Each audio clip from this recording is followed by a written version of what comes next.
Welcome back to the channel, everybody. Today's video is the Aurora R11 from Alienware. This giant box is packing some serious horsepower inside. In fact, I don't think I've bought a single computer in my life that was a box system. I've always built. So this will be really exciting to see what this thing's capable of and what kind of horsepower it has inside. So let's get to it and first impressions and see what this unit's all about. Let's roll.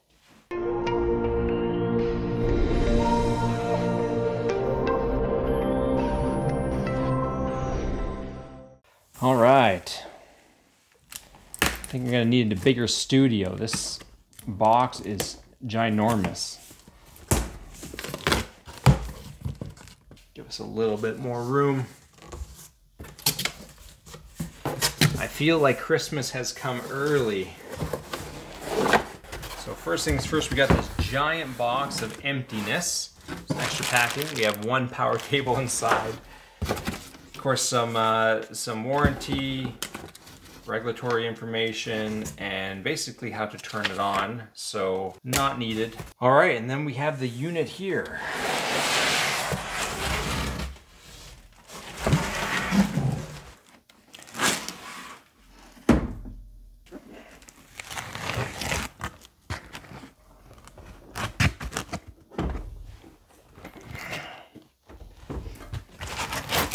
When you look online, it actually looks far bigger than what it appears to be in person here. So that's interesting. So it's got this kind of micro design, but let me get something that we can show for reference. So this is the GS66 Stealth 15-inch notebook, and you can tell it's not much bigger in terms of height as it relates to this notebook. So in terms of scale, well, it's slightly bigger than a ROG Strix 3090. That doesn't even look like it'll fit inside of there. All right, so let's take a look at this unit. Well, of course we have our side panel. We have some venting here. We got, it looks like two intakes for fans. We also have a, what I'm assuming is an exhaust port off the top of the unit.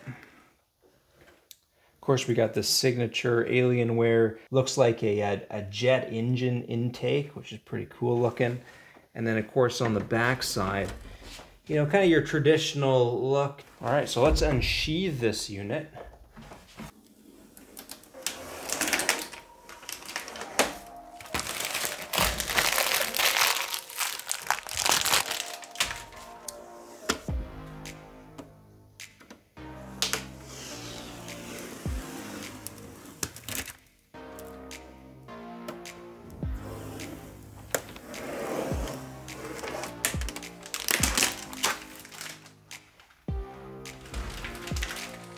Lots of plastic on this to peel off.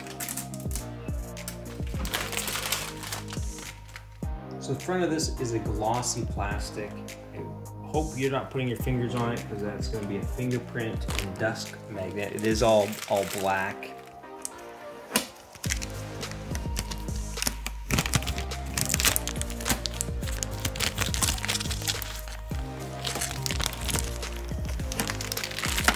All right.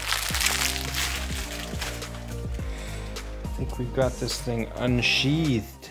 So it looks impressive. So let's take a look at some of the I/O on this unit. So of course we have our mic input, our headphone out, we have USB-C, and then of course we have three USB 3 ports on the front, our power button right here. So along the back side we have of course our audio out connection, we have an optical out as well as a coax audio out. We have 6 USB ports, killer Ethernet, another 4 USB 3 ports, of course all our audio, our display output from our 3090. But let's take a look what's inside. We'll undo this screw here, and this will release the panel.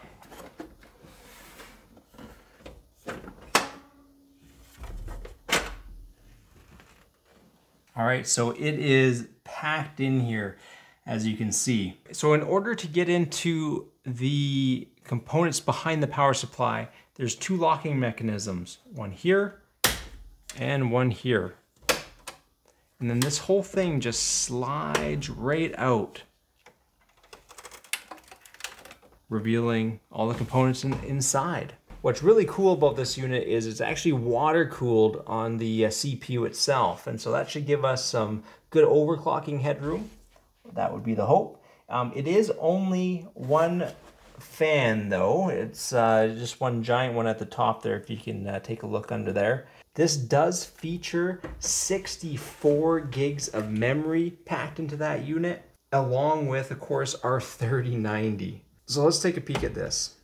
This is really interesting because this card itself actually is a custom design from Alienware. And what I've heard is that this is actually one of the shortest 3090s out there. Take a look at this. So it features 2 fans,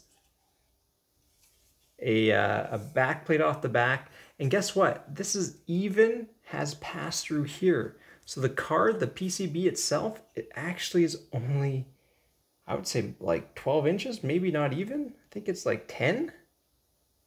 That's impressive. So the card itself has a 4 heat pipe design that goes through the entire card. On the back side of this, of course, we have our HDMI port and 3 display port out. And then on the other side, of course, we have 2 8-pin PCIe connectors. So let's actually take a look at how this compares size-wise to the ROG Strix 3090. And there it is there, guys. That is impressive. Like, we'll see how well this is able to perform compared to this as it relates to the cooling capacity, but this is pretty impressive. The other component is it does have the connector for the NV link, so it could do SLI. There's been plenty of videos out there saying that it's not very beneficial. You're only going to see the uptake in performance in a few gaming benchmarks. So size-wise, certainly the Strix is king here. Let's just take a look. Like, it is just simply dwarfed. Like, even height-wise, it's got another inch weight. This thing is tiny. The fact that Dell's been able to condense this card so much to fit in this case is incredibly impressive. So in terms of the chassis itself, the outer component is all plastic.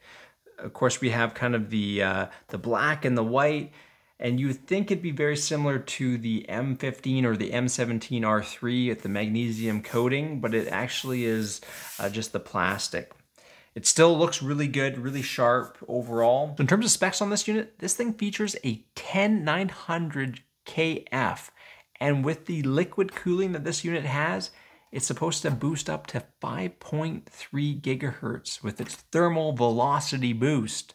So we'll see what thermal velocity sounds like in terms of noise levels. I'm hoping it's able to keep it under control, but we'll see. And of course, inside it, we have the custom Alienware 3090. Of course, we have 64 gigs of RAM. So that's 4 modules in dual channel mode up to 3200 megahertz.